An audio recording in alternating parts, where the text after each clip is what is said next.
अंबा सावित्री नद्यांनी धोका पातळी ओलांडली। नागोठणे शहरात शिरलं पुराचं पाणी।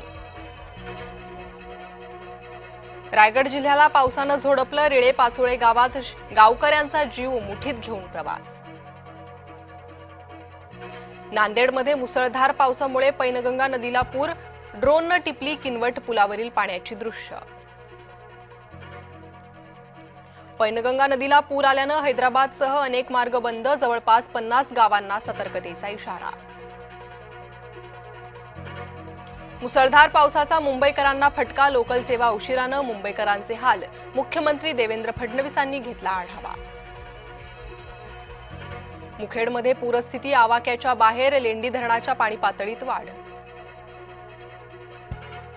शेतकरी बांधवांना नुकसान भरपाई देण्यासाठी तत्काळ पंचनामे करा। 24 तास तक्रारी स्वीकारण्यासाठी तालुकानिहाय तक्रार केंद्र उभारा।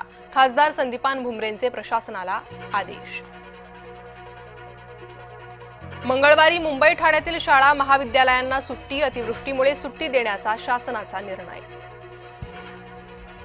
माणगावमध्ये मुंबई गोवा महामार्गावर पाणीच पाणी। रस्त्यावर पाणी आल्यानं एकच वाहतूक कोंडी, तर महामार्गालगतच्या घरांमध्ये शिरलं पावसाचं पाणी।